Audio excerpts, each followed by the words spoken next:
Welcome, everybody. Hopefully you can hear me, and we'll get started here momentarily. There is a chat option. If you want to go ahead and click on that chat option, somebody, and let me know that you can hear me.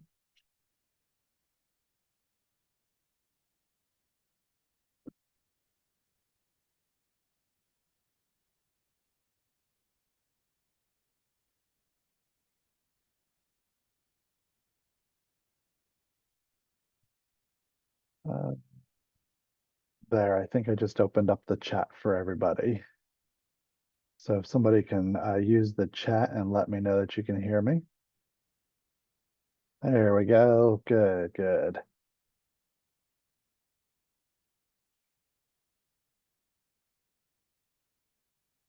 So we're just going to wait a moment as some more people come in.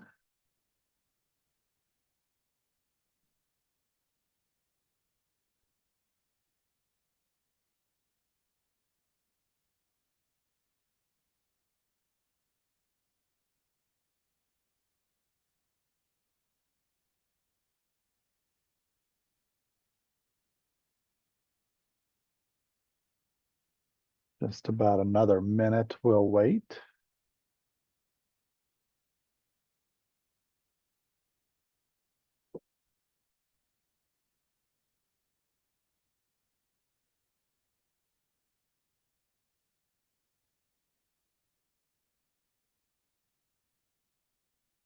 Good to see some returning visitors with us that could try to come back every single month. Some of you will be brand new to this, so I'll have to do a brief little introduction, but we do hold this every month for those that want to come in and ask their questions.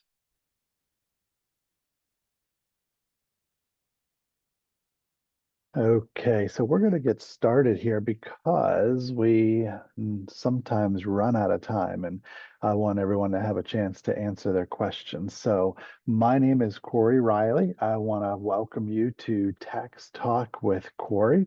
This is your opportunity to ask any type of tax related question for your business. And also, I like to open up the gates to any type of business related question. I will try to answer any kind of business related question that I can. If not, of course, I'm going to refer you back. And a lot of times throughout this hour, I tell you to reach out to your local SBDC consultant to try to further your questions and answers along.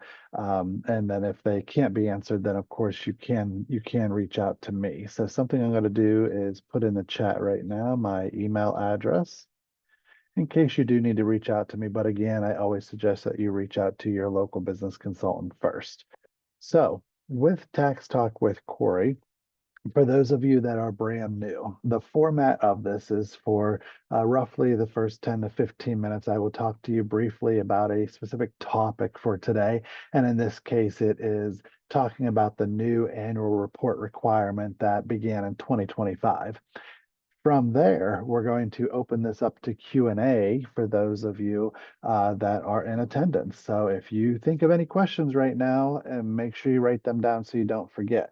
And before we started this training, I kind of kept track of those that were coming into the webinar, and I'll give them first chance to unmute themselves and answer or ask their question.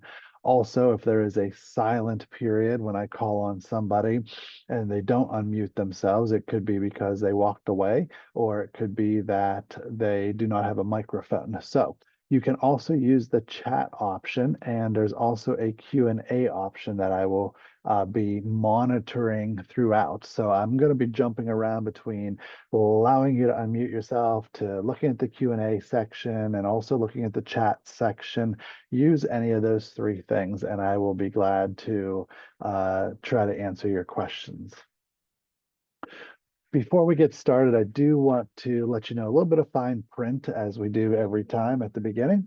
So any tax advice that I may give today reflects our professional judgment, my professional judgment, based on my understanding of the facts that you are giving me, which is a little bit, not very much, and on the current tax law as I have knowledge of.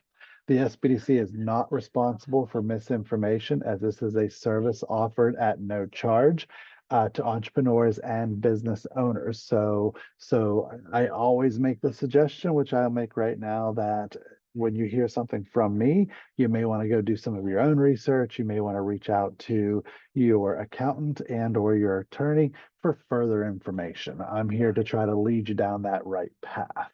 Okay.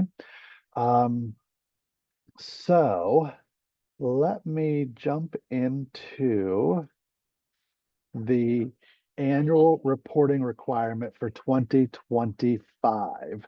This is something for most small businesses. And as you'll see here, I'm going to share my screen in just a moment.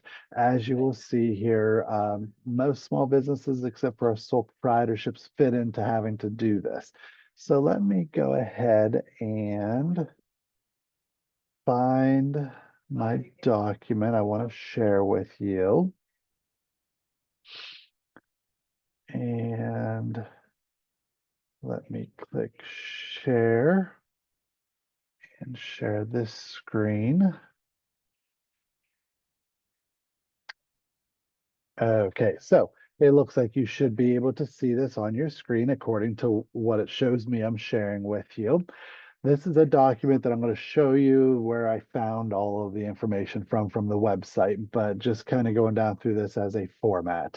Number one, there's a website to go to. We're going to visit that website here in just a moment. So you're going to go to this website, you're going to search for your business name, and then once you find your business name, you'll be able to click File Annual Report, and you'll have to do this every year, and it costs $7, okay? Why do we now have to do this annual report? Well, there used to be this reporting process whereby when you have a fictitious name or an LLC or an S corporation, you have to you had to renew it, okay, renew your business with the state of Pennsylvania every 10 years. Instead of doing that, now they're having you do it on a yearly basis. And Pennsylvania is not the only state that does this. There are multiple states, probably about half of the United States, I believe, has this annual reporting requirement, and there is a small fee associated with it at every level. Um, there are a lot of business names out there that are no longer used. They're inactive. The business is shut down, went out of business, and that name is locked up though because it's registered with the government. But the people may not even want that name anymore. So by doing this annual filing requirement, it's telling Pennsylvania that yes, this business name and this business is still in operation. If you do not file this registration, then they are over a matter of time, they're going to close down or make available the business name, and they're going to close down your LLC or your S corporation or your nonprofit entity. They're going to shut that down for the state of Pennsylvania. Then you'd have to go through the whole filing process again. So you want to make sure you do this every year. So as you're listening to me, you're probably skimming down through this a little bit. There's some bullet points there. Corporations, nonprofit corporations, LLCs, limited liability partnerships, along with general partnerships, other types of professional associations and business trusts have to do this annual filing requirement. The filing types that are not required to make these annual reports are those that just have fictitious names. So that would be a sole proprietorships. So also a general partnership that does not have any limited liability partnership side to it. So basically a sole proprietorship that has more than one owner, that's a partnership. So you don't have to file this annual report. And then you'll see a few others here as well, like this name reservation. You could actually go onto the state's website and reserve a business name for a period of time. That they would also have to, they're not required to do this annual report. Okay. So what is included in the annual report, kind of a preview as to what you're going to find when you go through the process. I mean, of course, the business name, address, where you registered it at, a governor. Now that one's kind of confusing for people, so I put in parentheses there. It's like the director or the member, the partner. Really, if you think about it as the owner, if we want to just keep it simple, it's the owner. So that's going to be the governor of the business. But you're also going to have the principal officers as well. So again, think of it as the owner. So it's kind of repetition. Now, in bigger companies or companies that have outside board of directors, maybe nonprofits, things like that, that's where the governor and the principals could be different. But I'm kind of thinking in my mind to a small business. Therefore, I see it as being the same. You have to type it, two different times. Again, the address and the entity number that you have issued by the Pennsylvania Department of State, if you have that. It's not a requirement in there, but if you have it, you'll want to put that in there. EIN number, I do believe, is required as well. So then at the very bottom there, you have your deadline to file each year. So corporations, such as S corporations, regular C corporations, and nonprofits, because they're corporations as well, they have to file between January 1st and June 30th. The LLC, well, 1 second here.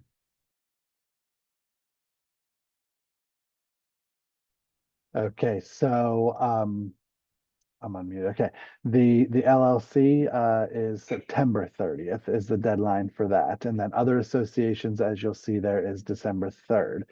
So what you would want to do is when you go in to file your first one, then you want to go into your calendar, whether it be Google Calendar, Outlook, something like that, and you want to um, put it in there with a recurrence every year and have it remind you every year so that you can remember to do this. They're supposed to send you a like a postcard or an email if you provide that to them so that they can remind you. But should you not get it or should you miss it, it's not their fault. It ultimately rests on your shoulders. So that's why a calendar reminder would be the best thing to do. Okay, so let me do another share. Let me find where it just went here. Just a second.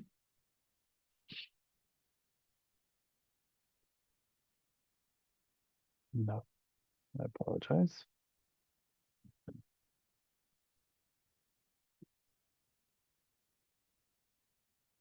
Okay, so this is the website that you would want to go to. And if you just do an internet search for Pennsylvania annual report, then this should come up. So this is the website here. If I go ahead and type in here, Pennsylvania annual report filing, that kind of just popped up. So I'll just go ahead and click enter.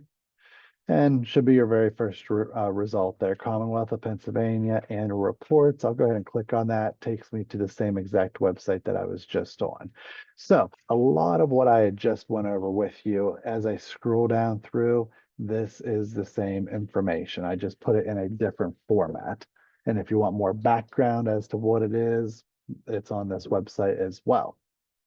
As you saw on that Word document that I was showing you, there is a $7 fee for this. There's also this nice guide over here on the right-hand side.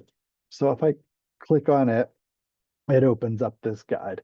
Here is also the website. So let me go ahead and copy and paste this into the chat so that you have it. Then you'll be able to just, write that down or copy paste it and take yourself to this website. Second here. Try. Okay. So then this website gives you step-by-steps as to how to file for your annual report. So you can do it at no charge for yourself, and kind of a do-it-yourself style. So step one, as you see, step two, and so forth. I'm not going to go down through each step and talk about each step here, but do know that if you go to this this website, you can open this up and read it for yourself. Now, if I go back to the website, I do want to show you a little bit as to how to start to get there, okay? So once you get to this website, then you want to search for your business name. So over on the left-hand side, business name search. And then if you decide a name that you want to type in here, so I tried this. This was a nonprofit that I tried this morning. When I hit enter, it comes up with the business name. Now, if I do a different type, like this name, and I click search, I hit enter, then multiple names come up. So you have to find the one with your correct address to to um, to click on. Once you find the one with the correct address, you just go ahead and click the blue button.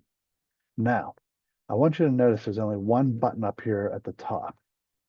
That tells me that they have filed their annual report. So if I come back to, whoops, hit back and it didn't take me back to where I wanted to. So if I do this search here again and hit enter, now when I click on this, it loads up on the right-hand side. And you see this little box right here? File annual report. I can go ahead and click on that. That means I have to file an annual report. And it takes me to this Keystone login site. So you need to have a Keystone log username and password in order to log in. If you don't, just come over to the right-hand side and click register and go through the process of obtaining a username and password. So I'm not going to go any further than this. This is really simple to do. It's not that hard, but I do understand that, the hairstylist today says, hey, I know how to do this, but this annual report is like scary, or I know how to work on a car, but filing this annual report is scary. So you can reach out to your local SBDC consultant and they should be able to sit with you as you go through this, trying to answer any basic questions that you might have. But if they're not able to, they may have someone in their office or they may refer to someone like myself. So I have QuickBooks experience by trade. So a lot of SBDCs across the state of Pennsylvania reach out to me and others. I'm not the only one. Reach out to me for this type of assistance. So you can definitely reach out to me if your SBDC consultant refers you to me.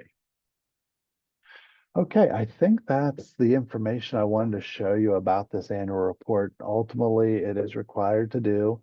You want to do it every year. You'll have to pay the $7. You just pay it online. And if you don't do it, then you take a chance of losing your business structure, your business in general through the state of Pennsylvania, and you'd have to redo it. Okay, let me go ahead and stop share. And so what we're going to do now is we're going to get ready to open up to Q&A. So again, if you have any Q&As, I'm going to give you, some of you, or most of you probably the opportunity to unmute yourself, but also I'll take a look at the chat and the Q&A to see what questions are in there. So let me get that open.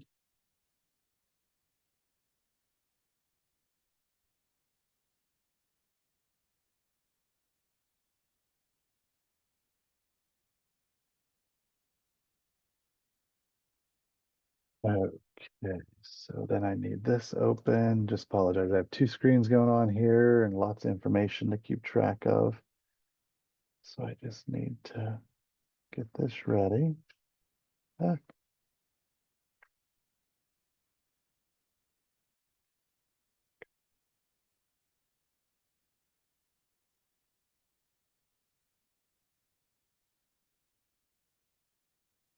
okay, so Clayton Reed was first on my list here, and I see he has a question in the Q&A, so I'm going to go ahead and read it. He says, I'm starting a plant sale business. If I purchase seeds to grow plants for resale, do I need to pay sales tax on that purchase? Okay, so the way sales tax works, it is the end user that pays the sales tax. So there's a chain of events, a chain of purchases that gets the product to that end user that's buying the product. So anywhere along that chain, there's no sales tax paid. So coming to Clayton's question, he is buying something from a supplier to resell it, assuming to the end user, the retail customer. Well, Clayton, when you buy those seeds, you are not going to charge sales tax. Or no, you're not going to pay sales tax. Sorry.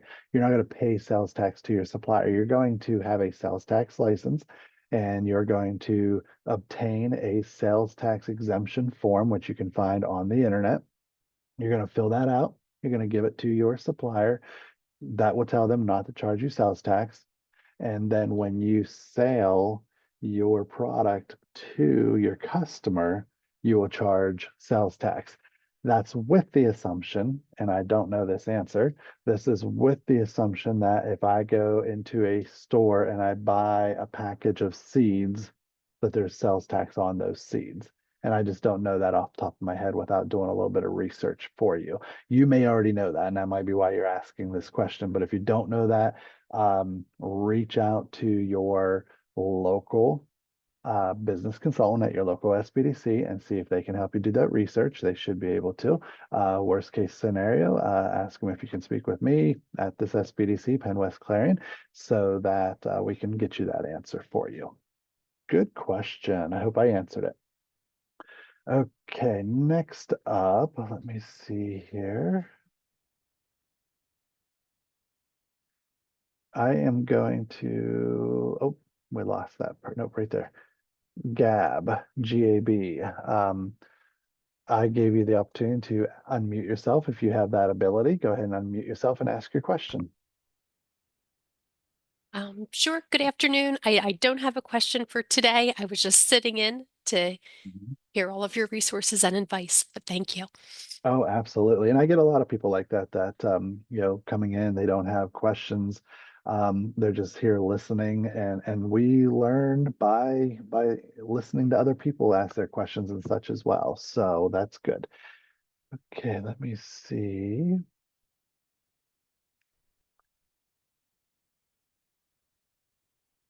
Kevin. Where did Kevin go? I think I just lost Kevin. Kevin was there just a moment ago. Okay, let me look at this next question on the chat. So this is more of a personal question, I believe. Are VA/SSDI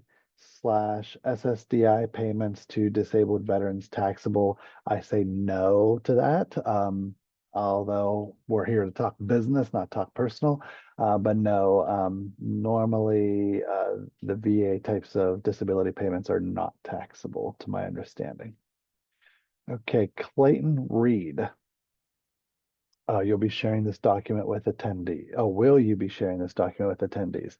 So I shared that website on the chat there. So yes, that should get you all of the information that you need. Okay, let me see here. Jeer Warner, Jere Warner. If you want to go ahead and unmute yourself, feel free to. Can you hear me? Yes, I can. All right. Thank you. I think my question is around federal taxes. Do we have to fill or send them out quarterly, or can we wait to the end of the year to just do it all at once? Mm. Yes, good question. And that's the great thing about this tax talk with Corry is I have these little tax topics that I cover for about the 15 minutes and then I open this up. So this is something that I talked about before, but it's always fair game for this last part of the hour. And so these estimated quarterly payments that a business may need to make. And I say the word may because it's not necessarily required. It's required when by the end of the year you owe money. But a lot of businesses, their profit or loss from their business flows over to their personal tax return. So sole proprietorship is directly on their personal tax return.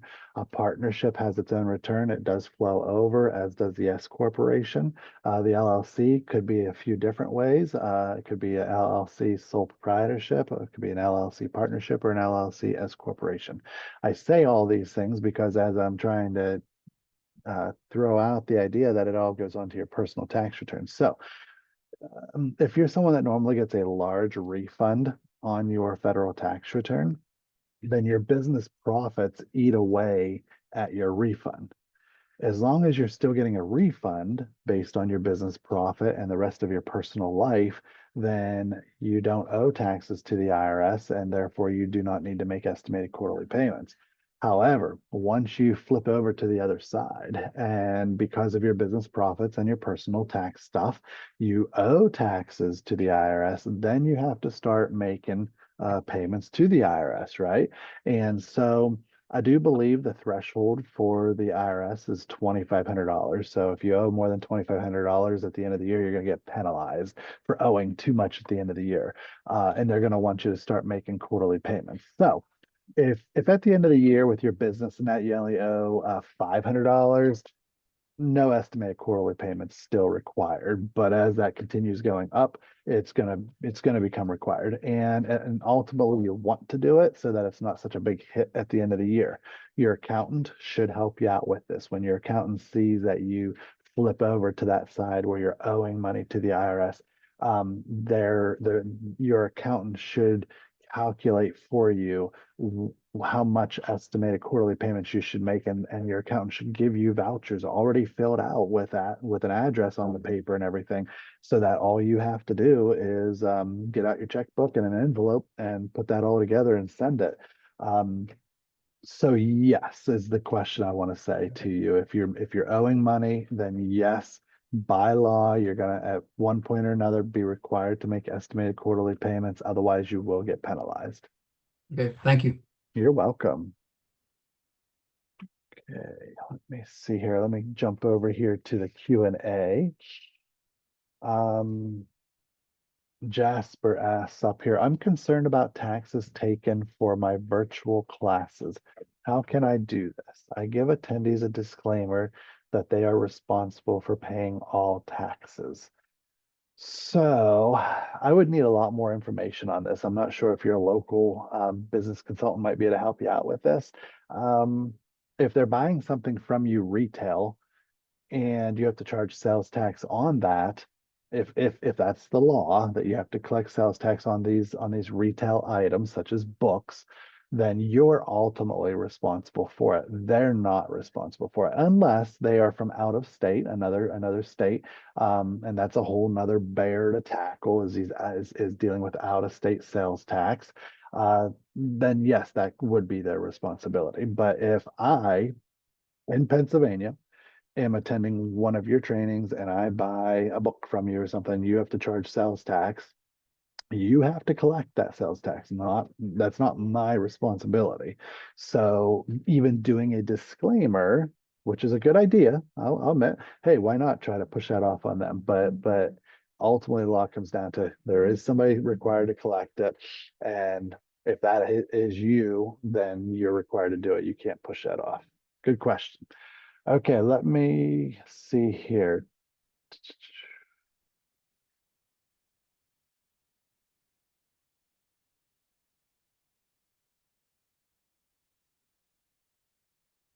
Okay.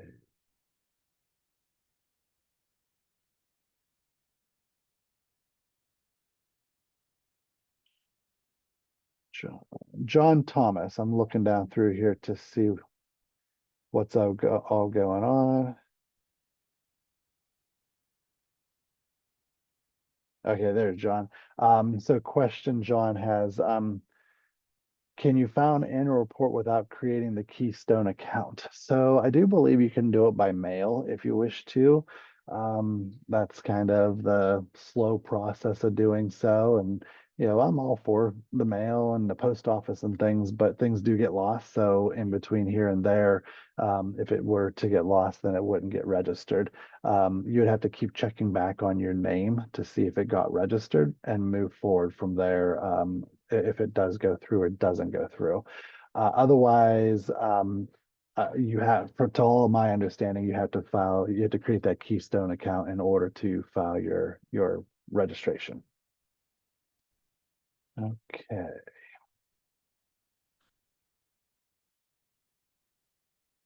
Rachel Conville. I see a question here. My business just became an LLC in February.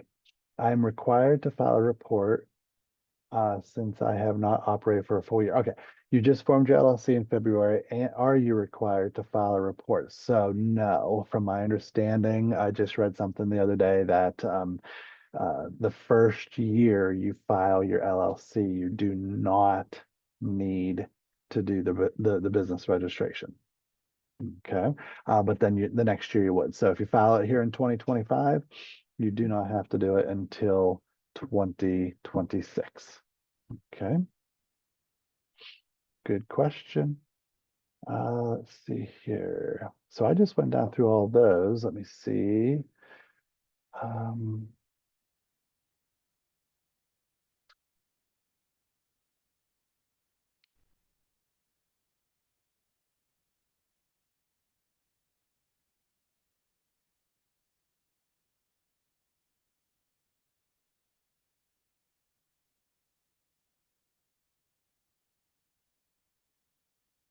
Sorry, I'm just scrolling down through because some of these questions were duplicate questions and I answered, so that's good. Okay, so Jasper had another question, which is a good one. How can I find the exact taxes to charge for virtual classes? Do the platforms charge? So, Jasper, I think I saw up above that you are in Oregon now, moving to Texas. I can't answer those questions for you because sales tax is a state-related tax. So if you're in Oregon, reach out to the SBDCs in Oregon, do a search on the internet for Oregon SBDC. And then when you move to Texas, do the same thing, search for Texas SBDC, and you should be able to find a local SBDC there that can answer your questions. Lisa is asking a question here saying, I'm a visual artist with an LLC for my business. I often sell art directly to clients and collect sales tax. Sometimes I sell through a gallery.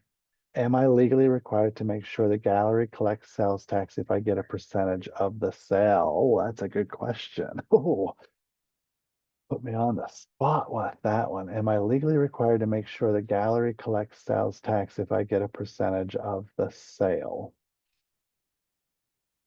I can't answer that question.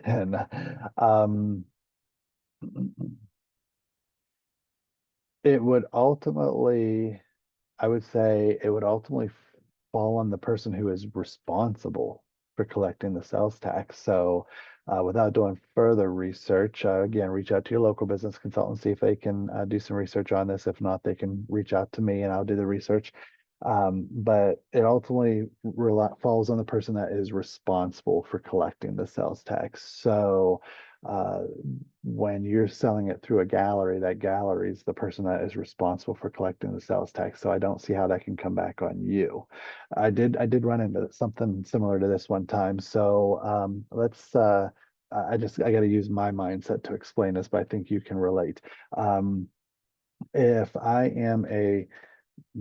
I'm a business that is required to collect sales tax from some people, okay, let's say like Lowe's, a home building supply place. I'm required to collect sales tax from my individual retail customers, but I also have certain types of businesses that come to me that would be exempt from sales tax. And then there are other types of businesses where they come to you and some stuff they buy, they would be exempt from sales tax. Other stuff they buy, they should be paying sales tax. Lowe's is ultimately responsible for knowing each and every purchase, whether it is sales taxable to that customer or not. And if it's not sales taxable, they are required to get a sales tax exemption form. If they do not obtain that form, they must charge sales tax. That's the law. Okay. Um, so when I so what I want to say is that this one example that I'm thinking of in my mind, um, this customer was supposed to be paying sales tax to their supplier. And it sounded like the customer actually was ignorant to that fact, that they thought it was tax exempt when these purchases, when they actually weren't tax exempt. And the supplier, you know, felt that they weren't to be collecting sales tax either because they got this sales tax exemption form. Ultimately, Pennsylvania came and audited this supplier, and and all of the responsibility fell on that person. Okay, fell on that supplier, that they had to know whether they were supposed to be charging sales tax to the customer or not. I know when I go through Sam's Club, I have a business account with them, and when I check out, at least in the store, a little pop-up comes up saying, you know, is this a sales tax exempt um, purchase? And so I either say yes or I say no, and therefore maybe that's one way to protect Sam's Club, is by me every single purchase I have to punch a yes or a no there, that then would hopefully protect Sam's Club, I'm assuming. So coming back to you, you know, if the gallery must collect sales tax, then that would be their responsibility, I would assume. Good question. That was a long, as I'm trying to think this out, I'm talking out loud with you. So hopefully that answered your question. Although it would be good to check on that. It would be good to verify this. And so let me tell you about another organization that we partner with across the state of Pennsylvania. It's called the Penn State Entrepreneur Assistance Clinic. For short, we call it the Penn State Law Clinic. So let me type into the chat here.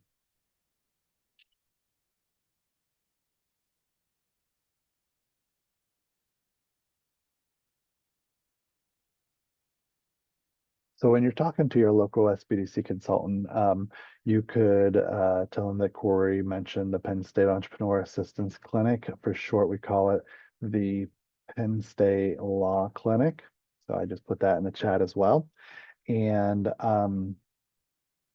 uh, and what the Penn State Law Clinic is it is a group of law professors, they're attorneys, who have law students, and this clinic gives these law students real world experience, and they're overseen all the time by their professors. And I've seen it in action, where even when the student sends you an email, they courtesy copy like 3 different people, probably the professors, so that the professors are seeing every step that's being taken. They would definitely be able to do this legal research for you and obtain this answer for you. But again, I think your business consultant at the SBDC could help you as well. Okay. So what I'm gonna do here is, anyone that would like to unmute themselves can go ahead and unmute themselves and ask a question, or again, use the chat option or the Q&A option to ask your question. But I think I went through all of these questions, and we have about 20 minutes left, so feel free to ask your questions.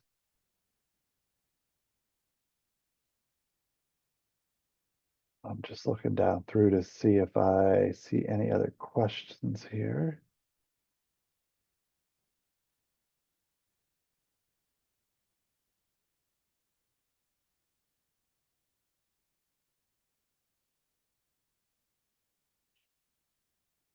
Okay, Clayton, I appreciate what you're putting in the chat there to everyone. He's saying, I want to express my sincere appreciation for the outstanding work the SBDC does.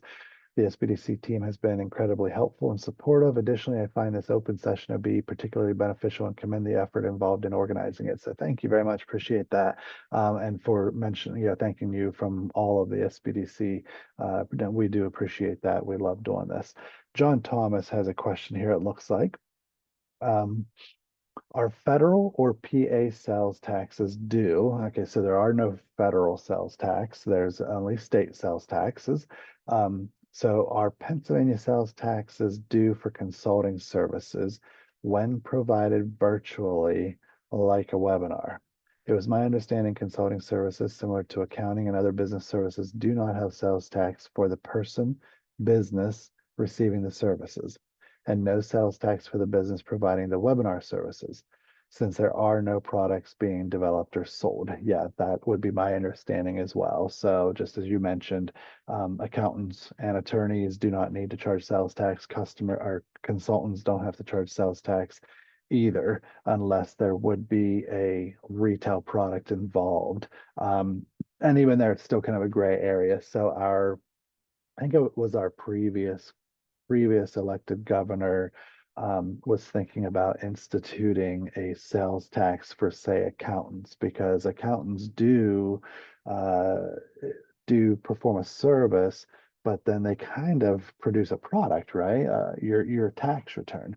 But I think they argued well enough to say that, this tax return is not a product of the accountant. This tax return is actually, it's your document. It's just your information is what it is on paper. So I think they were able to kind of push that off. But that is an example where you have a service related to a product. You might even say that think of it like the beauty salon. The beauty salon is a service, right? We go in and I don't. My head's clean as can be. There's no hair on it to cut, but we go in to get our hair trimmed and styled, and so that's a service. But as soon as we throw a product into the mix, which is like hair and shampoo and gel and mousse, then it becomes a whole service, becomes a taxable product. For you mechanics, that is going to your car mechanic, and again, you're getting an oil change. And so you have oil and you have a filter. That service becomes a taxable service because there's a product involved. Good question. Any other questions? Definitely reach out to your local SBDC if you haven't already. I say that a lot because I know that sometimes people coming into this training has barely even heard of the SBDC. So let me just take a quick moment to share a little more about the SBDC services. We're across all of Pennsylvania with 15 different centers. There are SBDCs across the entire United States of America. It is a service offered at no charge, and what we learn about you is confidential. So I'm not going to go out on the street and start talking about you and share all of your private information with people that I talk to.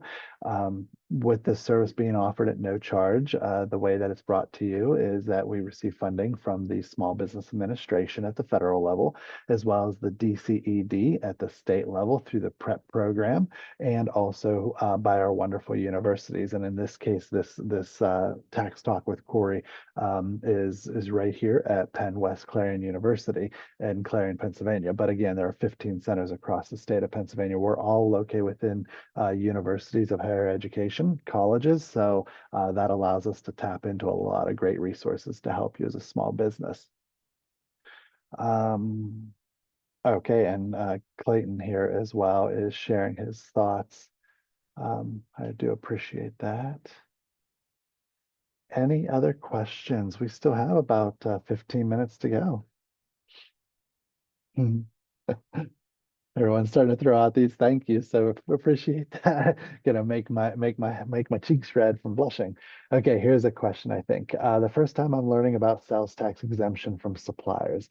Does this mean when I order stickers to sell on my art shop, the order from the printer should be tax exempt? I normally order from Sticker Giant. So yes, if the item that you're selling is a sales taxable item, so that when I buy it as an individual from you, I have to pay you sales tax, then everything in that chain of purchases before that would be sales tax exempt. Any of those supplies that goes directly into that product. So we'd have to do a little further research, but like your laptop, I'm not so sure that that would be tax exempt.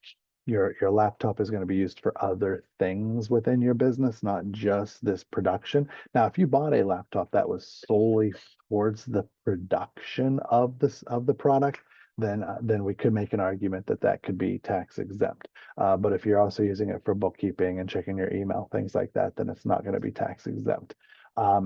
But coming to your specific questions, the stickers that you order, are going to be used in that final product, then yes, that would be tax exempt. So let me share this screen again with you. Okay, good. So if you just, I'm going up to the address box up here, and if I just type in Pennsylvania sales, you can see it comes up because I've searched it many, many times. Pennsylvania or PA sales tax exemption form. And if I hit enter, it'll do the search. And the first thing that comes up here. So if you even write Rev 1220 and you do a search on the internet for Rev 1220, it should come up as well.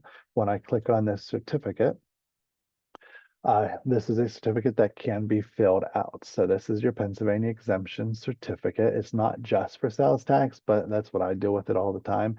So you'll see here, state and local sales and use tax, the state 6% and local 1% hotel occupancy tax, public transportation, vehicle rental, additional local city, county, hotel tax. So you're going to choose the first option since we're thinking about sales tax. Now you mentioned Sticker Giant. Sticker Giant, do they charge you sales tax? I'm not sure where they're from, another state, or are they in Pennsylvania, or I just don't know that. So when you make your purchase, if you see that that they are charging you sales tax, then yes, you could be exempt from that. These bigger online companies that are located somewhere out there in the world can sometimes be hard to go through their process, but just go to their help or chat with them or find a phone number to call and ask them what the process is to submit your sales tax exemption certificate. So then you fill all of this out. These two check marks right here. The first one is if you believe it to be just for one time, you're just one time you need to submit it. Or if you know you're going to be buying some stuff from them in the future, then go ahead and do the multiple transaction blanket, and that should cover it. So small businesses, if you're giving this to a very small business, don't be surprised if they might ask for this each time from you if you're not a real regular customer, because really small businesses lack the technology to track this really well. Or maybe they have a paper filing system, so they got to go back and they got to find it. Whereas you take larger companies, they have the technology to look you up in their system and see that you're sales tax exempt. Okay.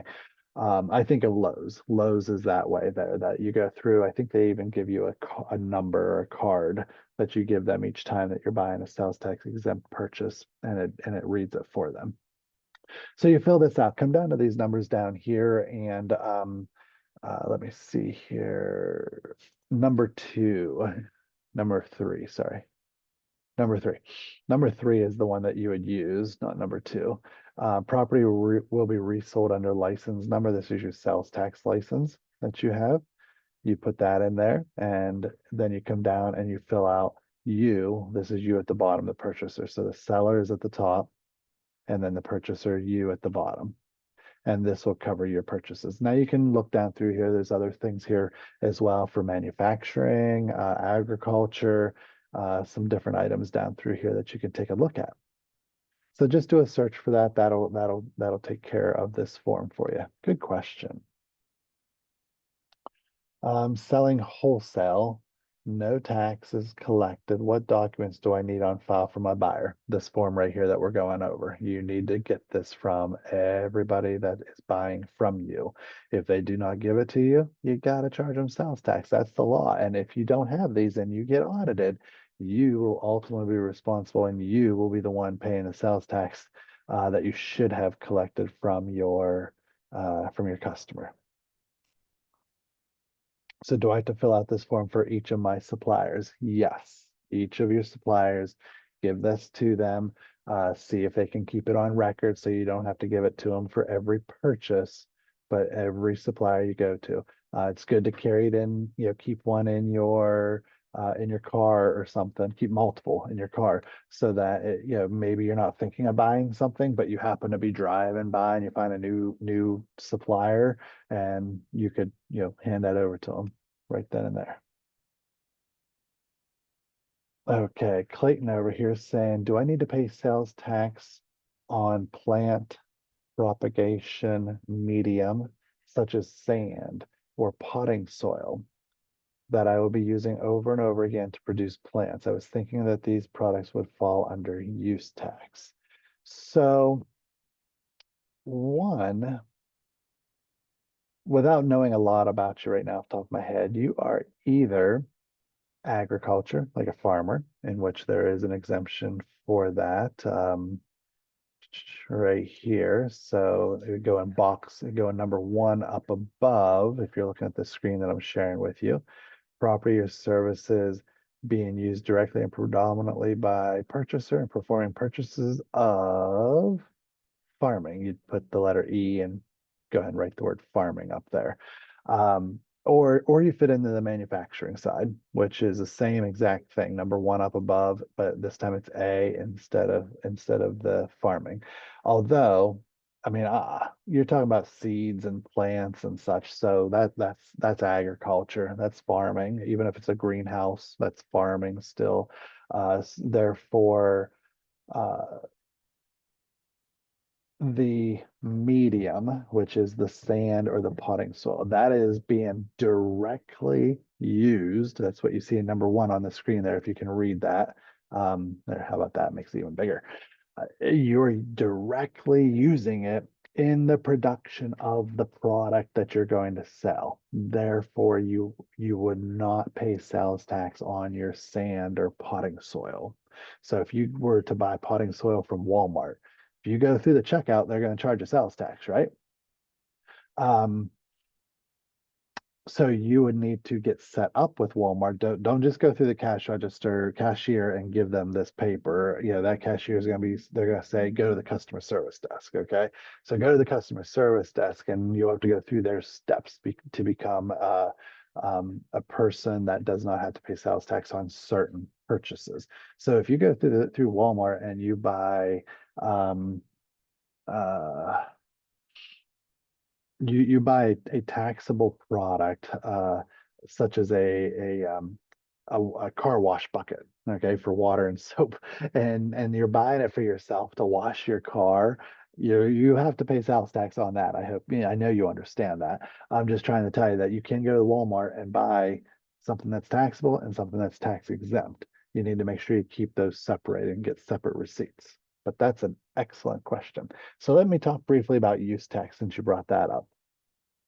Use tax. This is something that you buy and you use it in your business. You're not selling it. You're just using it in your business. Again, coming back to Clayton's idea about being directly used, that's different. If I buy a computer or if I buy tables and chairs, if I buy light bulbs, those things are being used in my business, but not directly and predominantly in the making of a product or in the selling of a product. Therefore, I owe sales tax on it if I buy it in Pennsylvania. Okay, use tax. If I buy it from out of state and I bring it into Pennsylvania, I bring in these taxable products I just mentioned. Because I'm using them in my business, I owe 6% use tax. It's the same thing as sales tax, except it's for certain circumstances where you're buying from out of state. If you buy from big companies such as Amazon or even big independent stores that sell a lot of product into the state of Pennsylvania, they'll charge you sales tax. So for some of you, you may have heard of Oriental Trading. When you buy something from Oriental Trading, even though they're located out of state, they will charge you sales tax because they're selling a lot of stuff here. So the law says they have to collect sales tax from you. For those that are in the cars, maybe you've heard of Summit Racing. I'm in Western Pennsylvania, so I know that Summit Racing is just over the Pennsylvania-Ohio border over in Ohio. They sell so much stuff into Pennsylvania that by law, they have to collect sales tax from their customers in Pennsylvania. But if you take a smaller business that does not sell much into the state of Pennsylvania, then they don't have to collect sales tax. So if you're bringing that product into Pennsylvania and using it in your business, you're going to owe 6% use tax. And again, I always like to throw out the disclaimer that Pennsylvania is not the only state that has this use tax. I think almost every state in the country has it, or any state that deals with that has a sales tax. They also have a use tax as well. So it's not just Pennsylvania. Hope that explained. If not, be more than glad to try to explain that a little better for you. Good question, Allison. So what do we do if we paid taxes on purchases to resell? How do we recover those charges that we paid to our supplier? So to pay your sales tax, you go to the MyPath website. And when you're in there and you are filing your sales tax, there's actually a credit farther down. I'm not sure if these are the letters or not. It's something like the RTTP. I'd have to look that up. There's a sales tax. Let me see something here real quick. Tax RTTP credit. TPPR, I think it is. Let me try that. TPPR. Let me try. Yeah, down here, the TPPR credit. Okay. So, and this probably tells us about it here. Yeah, we're right on Pennsylvania's website here. The taxes paid, purchases resold credits. So, Allison, you bought stuff that you shouldn't have paid sales tax on because you're reselling it and it's your end user that's paying the sales tax. On MyPath, when you are filing your sales tax each quarter or month, whenever it comes due, there's a box down there for the TPPR credit. You type a dollar amount in there. That dollar amount would subtract away from what you currently owe in sales tax to Pennsylvania. Now, the TPPR credit, I do believe it cannot, yeah, actually it says it right there, cannot bring your sales tax due down, to below zero. So then you just kind of lose out on that money. Ultimately, our goal is to talk to you later, John. Ultimately, our goal is to not pay sales tax to our suppliers. So that's, but you do have that opportunity to take this credit if need be. Let me see here.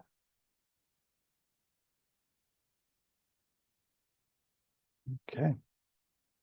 So we are, oh, okay. Clayton,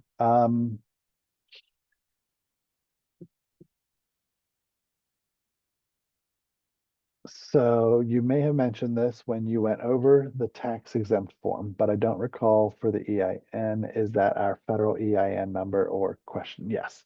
So the EIN number is your federal identifying number. That would be your federal EIN number.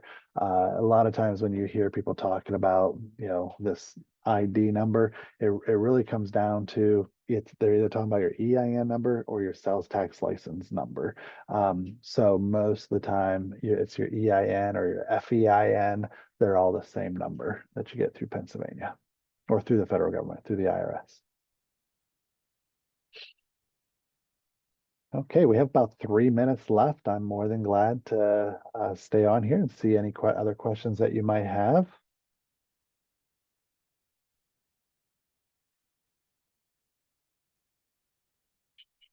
Taking a look down through here, make sure I got everything.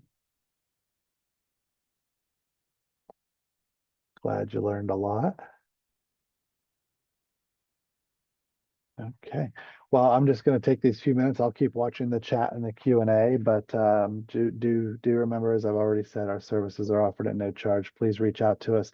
What kind of business consulting services do we offer? For those that are looking to start a business, we can help them through all of the startup steps that it takes to get your business up and running, all the different registrations and so forth. There's even some that you just don't hear about as often, such as if you're a contractor and you go into people's homes, you need to have a contractor's registration through the Attorney General's office. So we educate people on that they need to get that registration. Just as we talked today about this Pennsylvania registration that costs $7 that you have to do, we're trying to educate everybody on this as well. So we help startups go through all of that process. If a startup is seeking funding, then SBDCs help their clients create a business plan so that business plan, that document, can be submitted to their lenders for funding. When we jump over into those of you that are already in business, because I'm talking to you today, many of you are already in business or you're employees of businesses. So for an existing business, we can also assist with a business plan if you're looking to purchase new equipment, new building, expanding your business, and you're seeking funding. A lot of times the bank wants either a full-size business plan or an abbreviated business plan. We can assist with that. We also do financial analysis. So you want to know how your business is doing. We have resources that we pay for with the grant monies that we receive to operate, to pay for specific software that helps us analyze your business and kind of give you an idea of how your business is doing compared to the industry. And your Pennsylvania companies, compare you to companies in Pennsylvania, compare you to companies across the country. How is your business comparing? Some also will ask sometimes, what's my business worth? And so we have a software where we can plug in your financial information, like your last 3 years tax returns, and it uses some rules of thumbs to come up with an idea of what your business could be valued at. It's not an official valuation, but at least gives you an idea, something to think about. And with that said, if you're looking to sell your business at some point, your last 3 years before you sell your business needs to be the best years you've ever had. So you need to have the highest sales you've ever had and the highest profit that you've ever had. The reason for that is, of course, the better the business is doing, the more it's going to value for, the more it's going to sell for.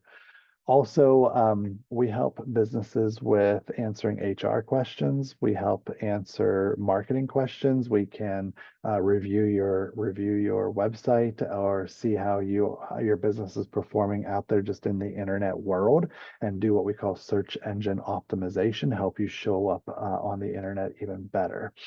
Hopefully better. Also, if you have any kind of environmental questions for your business, we have a special division or department within our SBDCs called the Environmental Management Assistance Program that offers assistance complying with environmental regulations. They can help you with the applications that you have to fill out. Sometimes if there's calculations and testing that needs to be done, they can educate you and help you understand how that works, and even find people that can help you make those calculations and tests for you. It's just amazing the things that they can do. I have my clients work with them different times, and I wouldn't think they would do it, but they do. And it's like, hey, well, that was just amazing. We also keep track of all the different types of loan programs, and if there's any kind of grant programs out there for you to apply for monies, we try to keep track of that. So there is a lot of stuff that we offer, a lot of different services from a consulting standpoint that we can assist you with. And that's just a very brief outline, because I'm looking at the time as well and say, hey, I don't want to keep you over too much longer. So I thank you all for coming. I hope that you learned a lot here today. We do this on a monthly basis, so keep your eyes out for next month's event, and come on in and find out what our tip is for the day, but also come with your questions so that I can answer them for you. Otherwise, have a great day. Happy Memorial Day.